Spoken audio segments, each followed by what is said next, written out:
inda n'ubundi nari nkifite ariko nari nararuzwe. Icyo gihe cyose nakimaze niruka nivuza, nirutse kwa muganga igihe kinini, bigera naho bajya bambwira ngo inda ntayirimo, ahubwo mfite inyama yo mu nda yanjye ifite ikibazo.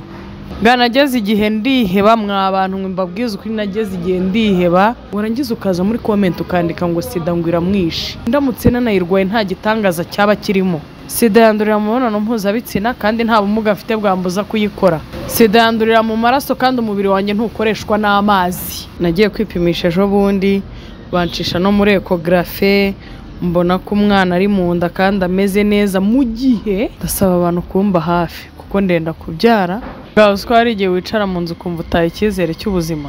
Gaho hari igihe nicara mu nzu urumva nkabona abana mu gitondo barabyutse bariteguye bagiye ku ishuri, ariko bamaze nabo guca akenge ku buryo iyo babyutse bakabona ntacyo mvuze, ntacyo mbahaye, mbega nabo basigaye bahita babibona ko nta kintu mfite, bagahita baza bakansezera bakagenda. Gaho ukuntu nyine, can you imagine umwana aje akagusezera akagenda gutyo? Niho handi uzumva ngo abana bagiye ku ishuri ngo bagarutse basanga nyina. Kigali News Channel. Stay connected, stay entertained, and stay inspired with Kigali News Channel.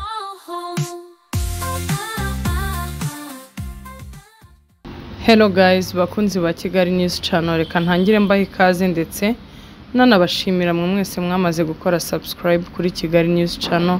Nanibutsa abatarakora subscribe uko ntarirarenga umunota kundi wakora subscribe ukajya ubasha kubona notification z'ibiganiro byiza tukugezaho, cyane ko gukora subscribe nta nicyo bitwaye,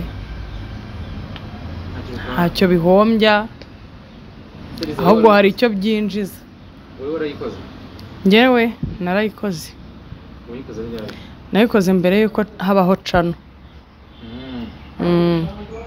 Neze bite se? Wowe Shaga ndaho maze iminsi ntameze neza ariko ndaho njyewe uyu munsi nafashe umwanya ndaguhamagara. Naguhamagaye buriya ndakeka maze nk'iminsi nk'itatu nguhamagara. Njye naguhamagaraga kugira ngo nganire n'abantu, kubera ko buriya aho wajya hose, aho wavugira ikintu icyo ari cyo cyose, icy'ingenzi buriya ni uko mbere yo kubwira abandi, umuryango mugari wanjye kandi nawe wawe, mbese muri make umuryango mugari wacu mugari uherereye kuri Kigali News Channel. N'ahandi urahari, ariko ho nuvuga ngo n'ahandi hari umuryango wacu mugari urahari, ntaze kuza kugira umuntu byumva nabi. N'ahandi hose ku bitangazamakuru byose ngendaho muri umuryango mugari wanjye, ariko kuri Kigali News Channel ni mu rugo. Buriya umwana nubwo yajya mu nshuti ze cyangwa se akajya mu nshuti za famiye cyangwa se akajya ahandi hantu hariho hose agateta, ariko ntago ashobora akanisanzura, ntabwo ashobora guteta cyangwa ngo yisanzura akabye nk'uko yisanzura mu rugo iwabo. Hari n'abantu baba bashobora kumutetesha cyangwa bakanamufata neza kurusha abo mu rugo, ariko we nk'umwana ntago ari ibintu biba byoroshye ko yabisanzuraho nk'uko yisanzura mu rugo. Ariyo mpamvu navuze ngo reka mfate umwanya nicare, ibintu abantu barimo kubona no kumva mbisobanurire mu rugo. Mbere na mbere abantu bicare bazi uko gahunda zimeze. Ngira ngo nararwaye, abantu bari babizi, oya ariko ndumva nabampereye hagati. Mu minsi yashize ngira ngo 90% hari abantu mwari muzi ko ntwite, kandi koko narabivuze. Mu by'ukuri ntabwo nabivuze kubera ko ari plank, nta nubwo nabeshyaga. Haciye igihe kinini kitari munsi y'umwaka mbivuze. Umwaka se wonyine ahubwo ashobora kuba hagiye gucaho nk'umwaka n'igice. Bwangewe nshobora gusobanurira abantu bamwe bashobora kubyumva, abandi ntibabyumve, cyane ko twese ntabwo twumva ibintu kimwe, ariko buriya bumva baraza kubyumva. Iyo nda ntawigeze abona umwana nabyaye, nta n'uwo nigeze mbwira ko nayikuyemo cyangwa mubwire ngo yavuyemo ngira ibyago. Urumva, inda n'ubundi nari nkifite ariko nari nararuzwe. Icyo gihe cyose nakimaze niruka nivuza uburyo bwose cyane rwose. Nshuti yanjye, mutazabona abantu birirwa ku mbuga nkoranyambaga biyamamaza ngo ngiye ngo ndi umuvuzi gakondo, sinzi ngo ndi umupfumu, sinzi ngo ndi umuki, kugira ngo muri abo bantu uzabiruke mubone umuntu w'ukuri ukuvura. Ntabwo ari ibintu biba byoroshye. Icyongeho njye nagiye kujya kwiruka muri abo ngabo mu bavuzi gakondo, nahereye kwa muganga. Nirutse kwa muganga igihe kinini, bigera naho bajya bambwira ngo inda ntayirimo, ngo ahubwo mfite inyama yo mu nda yanjye ifite ikibazo. Uri kumva? Ga niba umuganga wabyizi ashobora kukwipimira akakubwira ngo inda ntayirimo, njyewe nkanjye ndinde wo kuhamya ngo ndatwite, kandi muganga nta mwana abona mu nda. Icyo gihe nahise ntangira kujya mu rujijo no kudashira amakenga teste nagiye nkoresha njye ku giti cyanjye. Aho mariye kumenya ko ngewe narozwe, nabimenye byaratinze igihe cyaragiye, ariko kubw'amahirwe Imana iramfasha ndavurwa ndakira. Uri kumva? Ariko nagiye kumenya yuko narwaye gutyo, narozwe nkarinda niyo mvurwa ngakira, maze kubona isi, maze kumenya umuntu icyo ari cyo, mbese maze kumenya byose. tutaragera ku muntu wakuroze waje kumumenya. Naramumenye. Napfaga iki? Ibintu bidafututse rwose, ibintu bidafututse cyane ko ibyo njye sinashaka no kubitindaho. Urumva? Ariko nuko bimeze, nari nararozwe. Icyangombwa nuko navuwe n'uwari warandoze nkamumenya. Waramumenye se? Ni umushuti wawe? Ni umuntu mwari mubanye mute kugira ngo? Ni umuntu twahuriraga muri iyi mihanda, twahuraga dukorana nk'ibisanzwe. Hano mu kazi? Wamuvuye n'iki se kare? Uwamvuye niwe wambwiye ko ari we. Usanze se ugera kubeshya ngo yarambeshye? Ntabwo bibaho. yanga gutera? Niba njye nawe tutagendana, urumva, tukaba tudakorana ngo tuvuge ngo abo nkorana nabo urabazi, cyangwa se hari bamwe muri bo mutumvikana, ukanganiriza ukambwira, ese reka tuvuge urugero, abantu babireba babimenye, kandi aza kunde banzaniye yogati. Urumva? Nk'umuntu turamutse duhuye n'urugero ngiye kwivuza aka kanya ndafashwe ndarwaye, nagera akambwira ati uribuka umunsi hari isaha hagati y'amasaha ya naya umuntu mwahuye wazanye ibintu bibiri binyobwa akaguha kimwe nawe agafata ikindi, kandi uwo muntu ni inshuti yawe no mu buzima busanzwe ntimujya mumara iminsi mutahuye, mbese ni mu bantu bawe, akamugusobanurira neza. Ntabwo nyine icyo gihe nyine Urumva icyo gihe ntaba numvise ko ari gadi. Niba mbwiye ati uwo muntu ari mu bantu batatu mwahuye ku munsi mukicarana, urumva uwo muntu nayoberwa gute ko ari we, kandi muri abo bantu batatu bose twahuye ari we wampaye ikintu. mwapfaga icyo muntu? Ni iby'imihanda nyine ni iby'imihanda, ni ya mashyari, ni ya mashyari. Ngewe naketse ko ari uwo muntumyeho.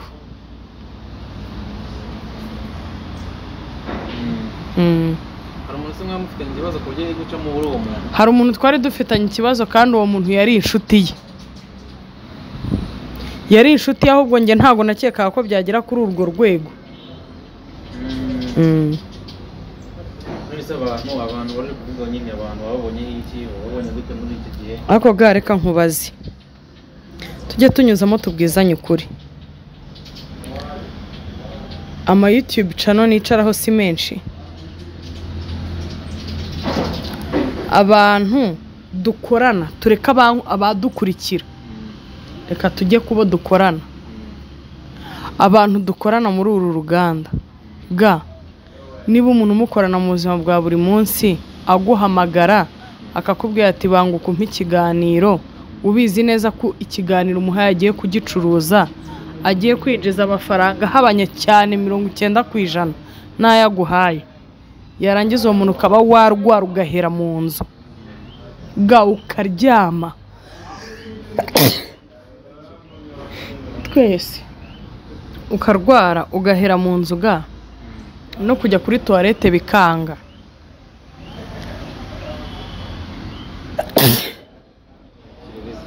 twese ukarwara no kujya kuri toilette bikanga ukaba ushobora kwandikira uwo muntu ukamubwira uti se ko narembye wazansuye uwo muntu akanga akakubwira ngo tuzareba twese akakubwira ngo tuzareba ga ukabaho mu buzima bwa tuzareba ugategereza akazongera no guhamagara ngakubaza ate se umeze ute byakugendekeye bite byaje kugenda bite wakira woroherwa bimeze gute ugaheba urumva hari abantu tubana nabo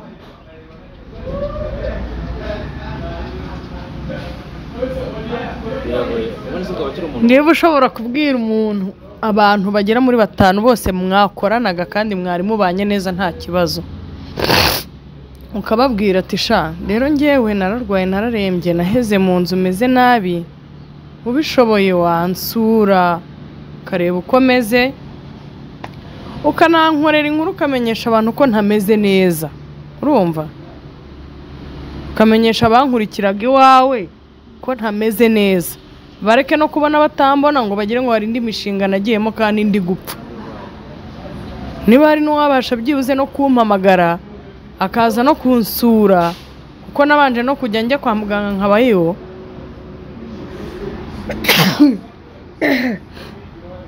niba hari n'uwabasha kumpamagara akaza no kunsura byibuze aze ntibimubuze kuza niba hari n'uwabasha no kumpa n'icyo kiro cy'isukari ntabireke kandi umutima we wari kubimusaba kubera yuko abashije kugira icyo amfasha warangiza ari inkuru ukanga kuyikora nawe ubwawe kunsura ngo ungereho bikakunanira urumva ukaba utabasha kuntaba niba tuba mu bantu atabasha kugutabara ntabashe no kugutabariza urambwira turi mu bahe bantu turi mu bahe bantu abari umuntu wawe kandi uwo muntu umwita umuntu wawe njye abantu bose nitaga inshuti zanjye nasanze atari inshuti zanjye ga nimba ushobora kurwara ukaremba urumva ukagera ubwo usohora gaze mu nzu ukayigurisha wivuza byanga ukazinga amatera ukayisohora ukayigurisha wivuza byanga wararembye umeze nabi ga nta muntu n'umwe ukugeraho kandi byarashoboka ko ku munsi bwira ugezweho n'abantu bagera mu 10 ba bantu mwitwa ngo mubana mu buzima bwa buri munsi kandi bakugeraho bagukuraho umusaruro batakugeraho ngo bagenderaho ga bakumva umerewe nabi bakagenda umwe ku wundi oya ahubwo bakagendera rimwe nta umwe ku wundi buryo bagiye umwe ku wundi uzi kugenda umwe ku wundi si uko ariko kugenda umwe ku wundi ni cya gihe urumva byibuze umwe yagiye undi akaba ari bugende mu gitondo uba wapfuye gusigaranaho n'uri bugende mu gitondo ga uzi iyo bigeze hahandi bose bagendeye rimwe ga nageze igihe ndiheba mwabantu mbabwiza uko nageze igihe ndiheba ngira ngo mwabonye ikiganiro nakoze mvuga ngo nindamuka mfuye ukaba uzi yuko meze nabi gutya utaransuye ndwaye no kumpamba ntuzirirwe uza ga kiriya nari nihebye nari narataye umutwe kubera kuremba noneho hari abantu dufite hanze mw'abantu mwakwize gukoresha positive mind kubera iki koko mudashobora kubyiga njyewe ntawe mbyingingira nta n'uwo mbihatira ariko nimwige gukoresha kugira positive mind. Ibaza ariko niba ushobora kubona umuntu ari aho aravuga ngo ndarwaye nawe ubwe ntazi ngo arwaye iki, yaheze mu gihirahiro cy'indwara arwaye kandi umubiri uramurya arababaye, urumva warangiza ukaza muri comment ukandika ngo sida ngo iramwishe, ngo nayo narabivuze ngo none ngo sida iramwishe. Shuti yanjye abantu bari hanze aha barwaye sida ni benshi cyane ku buryo njyewe Riza uretse no kuba ntayo ndwaye ndamutse nanayirwaye nta gitangaza cyaba kirimo. Sida yandurira mu mibonano mpuzabitsina kandi nta bumuga mfite bwambuza kuyikora. Sida yandurira mu maraso kandi umubiri wanjye ntukoreshwa n'amazi. Nta gitangaza kirimo kuba nayandura kuko n'abayirwaye ni abantu kandi bariho. Ni abantu kandi bariho. Ni abantu kandi bariho. Ni abantu kandi batekereza. Ni abantu kandi barakora. Ni abantu kandi bibeshejeho. Reka mbabwire mu kintu mufata nk'igitutsi sida muyikuremo, muyifate nk'indwara yandura ikwiye kwirindwa. Niba ufite amahirwe yo kuba itarakugeraho uyirinde, ariko n'uwo yagezeho wimutuka. Njye maze kugirira impuhwe abantu bayirwaye. Uzi impamvu maze kuzibagirira? Narebaga ukuntu merewe, nari mbabaye kurusha abarwayi bayo. Kuko umurwayi wa sida yabyutse akanywa imiti nk'uko muganga bimusaba, agafata intungamubiri agize Imana akaba zibonye akazifata zihagije, nta hantu na hamwe yirirwa babara. Ariko njye narababaraga, nararibwaga. Bwa uzi kuba uri mu buribwe bungana gutyo umuntu akaza kwandika ibintu bidafite aho bihuriye n'ikibazo ufite, ntabwo ari ibintu biba byoroshye kwakira. Uretse ko njyewe ngira amahirwe, njye buranda umunyembaraga, ndi umunyembaraga ukomeye cyane. Niyo mpamvu nafashe umwanzuro nkavuga ngo ndashaka kwiyobokera idini ry'abarokore, ndashaka kwikirizwa. Uzi impamvu? Ndi umunyembaraga. Icyo kintu cyo maze kukibona. Uzi impamvu maze kubona ndi umunyembaraga? Njyewe negativity zawe ntizishobora gutuma kunkubita hasi, ntabwo bishoboka. Ahubwo nshobora gucibwa intege n'ikibazo cyanjye nifitiye ku giti cyanjye, ariko wowe icyo urimo kukivugaho ntabwo cyanca intege.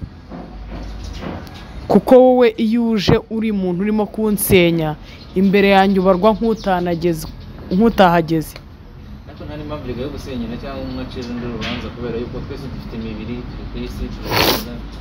Urumva nari ndembye, nari imeze nabi, gusa naravuwe. Icyo nababwira, naravuwe nubwo nagiye gukira ibintu bimaze kunshiraho, urumva, ariko naravuwe ndakira. Inda yanjye iragaruka. N'umuntu wese uzumva afite ikibazo akeneye kwivuza azaze mwereka umuganga wamvuye pe, wamfashije. Kuko niba twarakoranaga niba nta mezi atatu aciyemo njye nawe dukoranye ikiganiro, iyo nda ntayo babonye. Uyu munsi ntabwo ari ukuvuga ngo wenda ngo niyo nahimbye. Dore n'inda yanjye, dore, urumva, uyu munsi ikaba ihari yaragarutse. Urumva, mvuga umunsi ku wundi nabyara. Nikigaragara ko yamvuye kandi yankijije. Mu by'ukuri nuko yambwiye ati njyewe ntabwo niyamamaza. Iyo umuntu arwaye akaba afite nyine, mfite icyizere cy'uko umunsi ku wundi byakunda. Urumva, nkaba nabyara nkaruhuka nkamererwa neza nk'abandi. Amakuru kwa muganga bakubwira ko nimba ari umwaka urenga ko nyine umwana nta ngaruka bizamugiraho, uzabyara neza nk'uko bisanzwe. Ese ujya kwipimisha? Yego, nagiye kwipimisha ejo bundi, bancisha no muri ecographe, mbona ko umwana ari mu nda kandi ameze neza, mu gihe najyaga kwa muganga bakambwira ko nta ndirimo, nta ndirimo, ahubwo hari inyama yo mu nda yajeho ikibyimba ifite ikibazo. Hari ibintu abantu bababeshya, ugasanga inshuti yanjye umuntu ahora yirukanka kwa muganga ngo ararwaye, babuze indwara kandi umuntu yararozwe. Hari akantu abantu bagira ko kubeshya, nakamenya ari uko ndwaye gutyo, ari uko bimbayeho, ngo iyo ngo umuntu ngo iyo umuntu ngo arwaye ngo arozwe, urumva, ngo ukajya kwa muganga ngo bakagutera urushinge ngo uhita upfa. Inshuti yanjye barabeshya, waziterwa zikaba n'igihumbi kandi ntupfe, ntunakire, ahubwo ukarushaho kumererwa nabi. Njyewe reka nkubwire ikintu nababwira, ni uko yego wenda ntabwo ubuzima bwanjye bumeze neza muri aka kanya, kubera yuko nararembye gutyo. Nyuma yo kuremba gutyo, utwo nari mfite twose ntutanga nivuza, ku bw'amahirwe ndakira, urumva.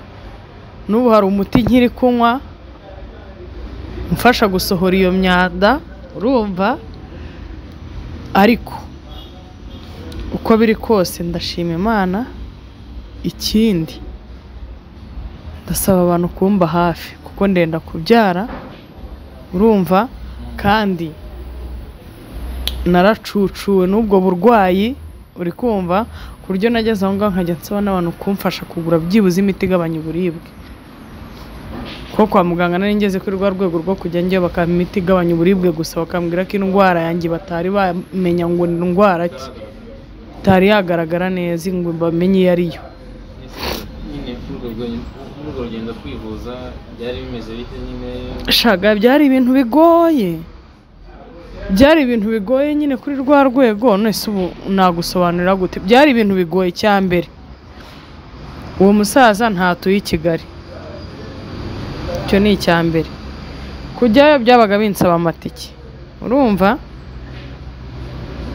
Nagerayo wenda we nta mafaranga menshi yancaga akabije y'umurengera, nagera ariko bikaba bisaba ko hari uko byagenda kose ntago ngomba kubura icyo mpasiga, urumva. Nkaba ndi butahe mu rugo rurimo abana, urumva, bakeneye kurya no kunywa bugacya bakajya kwiga. Nkaba ndi mu nzu ngomba kwishyura, haba kandi nanjye ngomba kubaho. Ese ubwo urumva ubuzima urugendo rwo kwivuza rwari rworoshye? Cyane ko nta nicyo nari nkibasha gukora cyinjiza n'igiceri cy'ijana.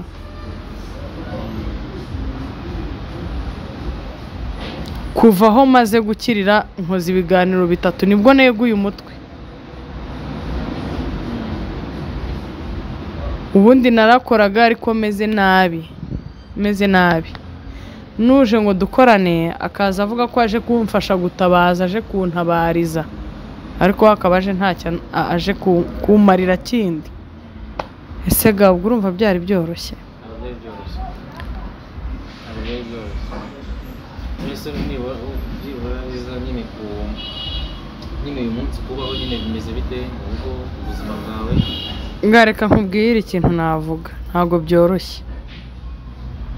byoroshye pe, kuko urumva uburwayi bwarancucuye, urumva, kandi urabizi ko mfite abana ndimo kwitaho, urumva, ndetse mfite n'uwo ntwite, uri kumva. Icyongeyeho shaga ibintu byanjye ni birebire,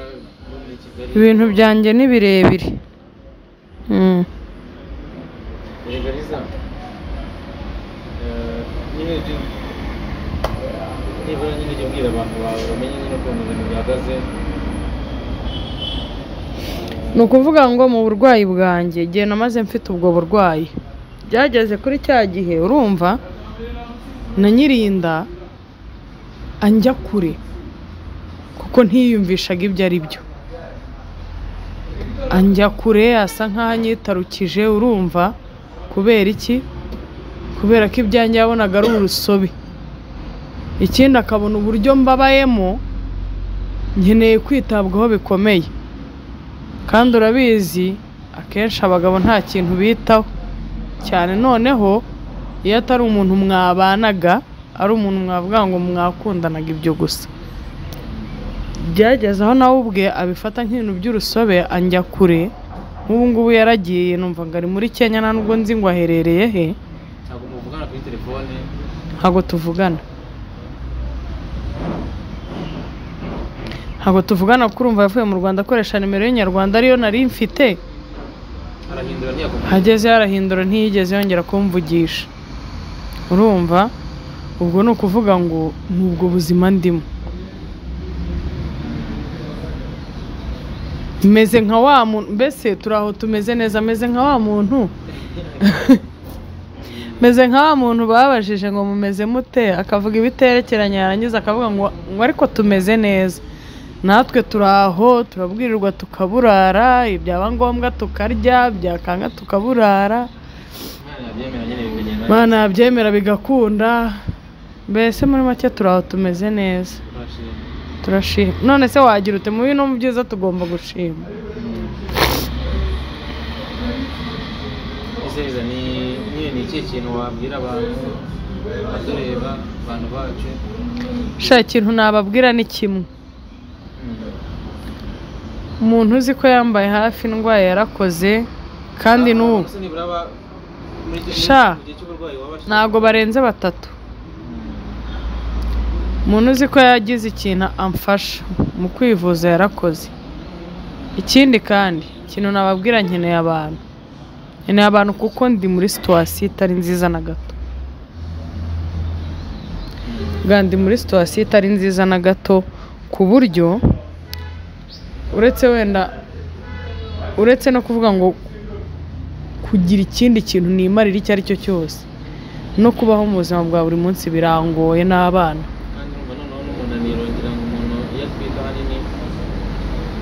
Oya, noneho n'igihe namaze ndwaye nari meze nk'umuntu wanegekaye.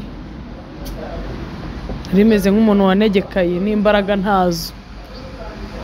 Ubu nibwo nakabaye ndimo kugarura agatege. Wahagarura agatege se nta kintu na kimwe ufite wiyondoza? Ntabwo bibaho. Sha nyine ntabwo byoroshye, ariko uko biri kose bigomba gukunda. Buriya uzahorana icyizere. Uzahorana icyizere kandi uzizere Imana burya. None se ubwo wenda kujya mu tunasoze. Ubwo uzi icyizere ndiho. Ejo bundi umuntu yarampanuriye ngo Imana igiye kungirira neza. Aho mu barokore n'ubundi? Oya, ntabwo nari nagiye gusenga. Ni umumama w'umurokore twabanaga mu gipangu. Mu by'ukuri kuva nabera, ni ubwa mbere nari mvuganye nawe. Ubwo nyirinzu yaraje hari mu gitondo nka 10:00. Asanga naraye muri crise ya hatari, ntabwo nigeze nsinzira, sima yandaje ijoro. Asanga nagiye gushaka ubunini njyanywa, iyo mbona nta pompe mfite, ntafite n'ukuntu ndi buyigure. Asanga nazindukiyeyo arambura. Ubwo urumva ko yaranzindukiye umuntu wari uje 11:00. Birangije ntashye natashye nageze mu rugo nka 1:30. Nsanga ngo yahavuye, ariko nsanga na wundi muntu uhari, sinamenya ko yahavuye. Bigeze nimugoroba aragaruka. Agarutse aranzengereza ntumutwe. Arambwira ati ngewe narakwihanganiye urwaye, nkwihanganira igihe kinini, urumva aho bigeze ibintu ni bibiri. Shaka amafaranga ugabanye ideni ryanjye, cyangwa se umpa inzu yanjye n'amadeni undi muyareke, umpa inzu wigendere. Ugasanga ntako ataragize mu by'ukuri. Abantu tujye twumva abandi nubwo waba uri mu kibazo cyawe bwite, ukabona ntako ataragize ngo anyorohereze. Ariko nayo yo kuvuga ngo ndimutse, ukabona ko yarihanganye. Yarihanganye nyirinzu, yarihanganye, yaruse n'abo twakoranaga mu buzima bwa buri munsi. nakoreraga ibibinjiza. Niba yarihanganye ku buryo urumva ndwara hafi umwaka n'igice, hafi imyaka 2, urumva mwishyura neza na nabi kubera ko mvanga no kwivuza, igihe kikajya noneho agasa n'aho nsoneye cyagiye nari ndembye cyane nenda gupfa, agasa nk'aho anyihore nkamara amezi agera muri 3 ntamwishyura. Uwo muntu yarihanganye, yarangiza akaba anatinyuka akaba anashobora kwemera kukubwira ngo byibuze ushake aho ujya ideni undi murireke umpe inzu. Uwo muntu hari uko ataba yaragize, uretse ko abantu twirebaho, uretse ko abantu twikunda. Noneho birangije uwo mugore ibyo byose byabaye ntahari, nyirinzu yansaranye nyine adahari, ntago we yari ahari, ninjye wari uhari, nta n'undi muntu wari mu gipangu. Bigeze nimugoroba uwo mugore aritahira avuye mu kazi asanga nicaye hanze, ariko abantu nyine bo mu gipangu batashye, twicaye hanze turi benshi dutera story. Arangije arababwira, urumva turaganira none haryama kare byatari, ariko nkajya mbona ntiyagiye kuryama, abantu bose bagiye. Nibwo yasohotse arambwira nsigaye nicaye hanze nyine, nsigaye niganyira kujya kuryama ko mba numva ntari businzire. Nibwo yasohotse arambwira ati ariko Riza ati buriya Imana yakuntumyeho, ati ngo humura, ibibazo byose wibaza, ibintu byose biguhangayikishije, wigira umutima uhagaze, ati bigiye gukunda, ibirimo giye kubigukorera, ati kandi humura ntabwo uzaseba nk'uko wari ubitekereza. Nyine numva arankomeje, numva arankomeje pe. Buriya wizera Imana, umuntu uje akubwiye, umuntu akaza akakubwira ngo Imana yambwiye, nubwo yego wenda sinakwifuza guhura n'umuhanuzi w'ibinyoma cyangwa ngo nshishikarize abantu kuba abahanuzi b'ibinyoma, ariko buriya iyo wizera Imana, njye kubwanjye kubera ukuntu nizera Imana, iyo umuntu ambwiye ngo Imana yambwiye numva nkomeye.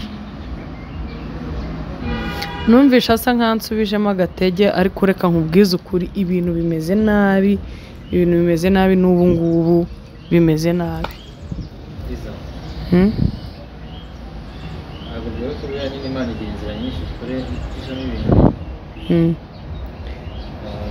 Gusa nyine uburwayi bwanyu, aho reba ahantu amaraso ashira mu ntoki zikamera gutya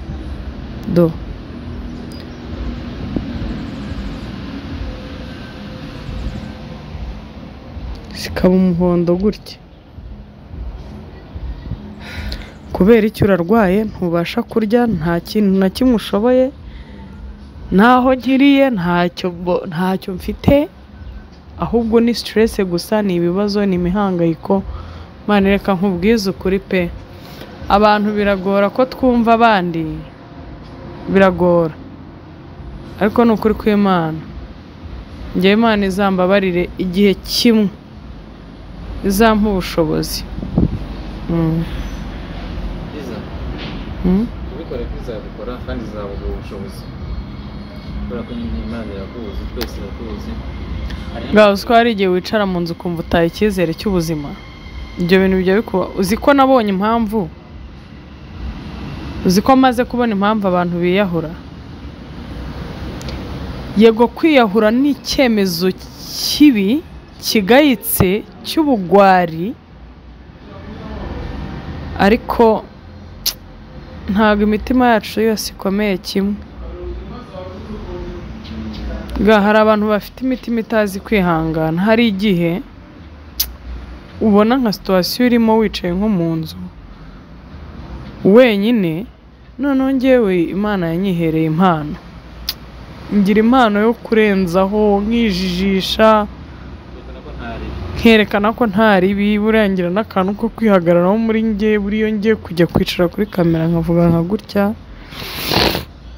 biba ari ibintu bitoroshye ntabashe kwakira, ariko reka nkubwire ntabwo abantu bose dukomeye imitima kimwe ku buryo buri wese ariko yakakira ibintu.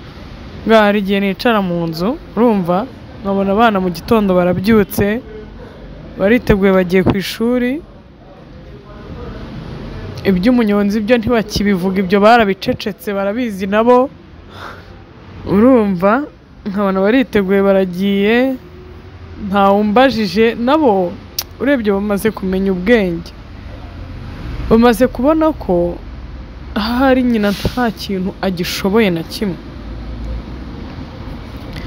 kuko kwa kundi umwana mu busanzwe abyuka akakubwira ngo ese mama ndagenda ku ishuri nta gikoma tunyweye, ibyo ni ibintu umwana wese ahora yegispekitinga ko nyina agomba gushobora, ariko bamaze nabo guca akenge ku buryo iyo babyutse bakabona ntacyo mvuze ntacyo mbahaye, mbega nabo basigaye bahita babibona ko nta kintu mfite, bagahita baza bakansezera bakagenda. Uzi ukuntu nyine, can you imagine umwana aje akagusezera akagenda gutyo, ubizi ko agiye ntacyo afashe. Noneho naba niyo bamaze kugenda, naba niyo bagiye, uzi iyo bamaze kugusezera bagiye, wicaye mu nzu wenyine urimo wibaza se mwakabyara ko nshimye ko bemeye kugenda, nibagaruka ndababwira iki?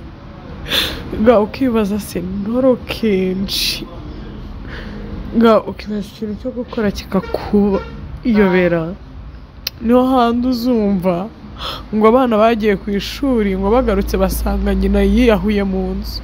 Ntabwo aba ari ikindi kintu, hari igihe aba areba uwo nyir'inzu utari bumuhe agahenge, akareba abo bana batari bumuhe amahoro, akareba ibintu byose yikoreye ku mutwe we ari we wenyine.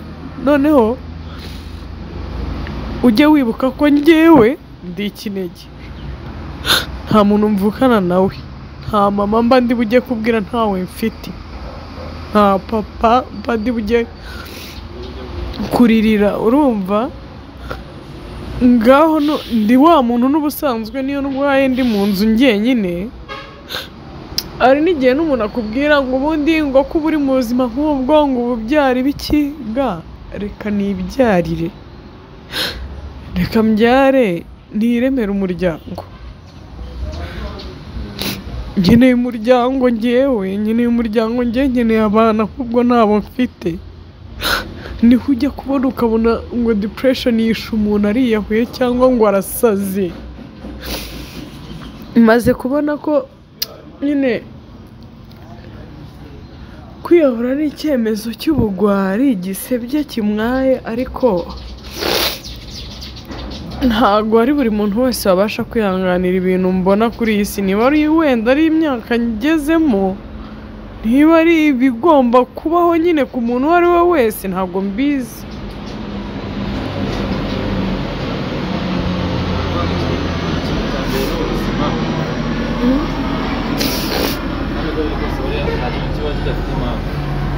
Shange ntabwo mbona impamvu y'ibintu bindiho.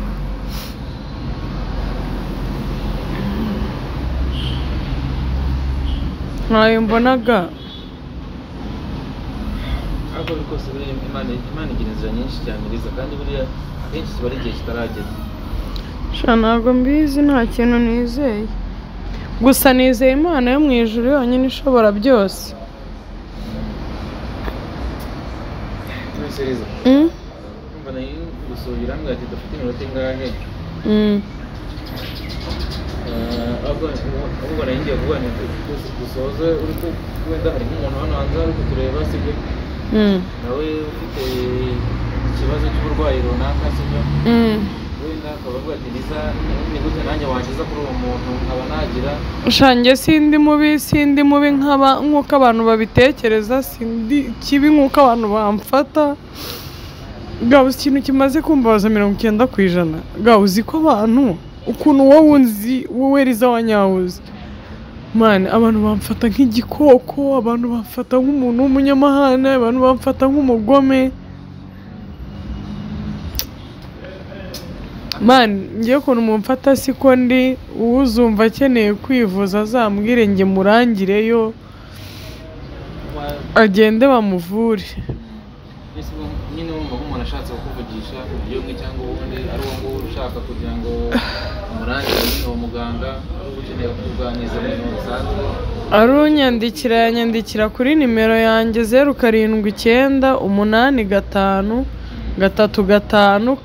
0785352776 iyo ngiyo yayinyandikiraho kuri WhatsApp cyangwa se akampamagara kuri 0759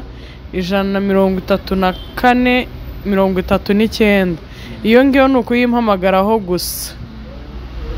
Sha unashatse no kundemera ugashaka nko kungurira nk'ikiro cy'ubugari rwose ukayikoresha iyo ngiyo ya 0759 byakunda. Ariko iyo yindi ni ukuyinyandikiraho kuri WhatsApp cyangwa se ukaba wayimpamagaraho. Bibaye byiza nyine ubwo wazishyiraho ko ndumva ntazi ukuntu nabisobanura kugira ngo babyumve. katugure ko rero ibyo muri turatuntu twasanze urimo ikiriho nyine cyo nuko nyine muri inzira z'Imana ntawamenya. Sha ntawamenya kandi ndabizi ko zirenga 1000 kandi nzi ko nta kinanira. Sha mwakoze cyane namwe. Kigali News Channel. Stay connected, stay entertained, and stay inspired with Kigali News Channel.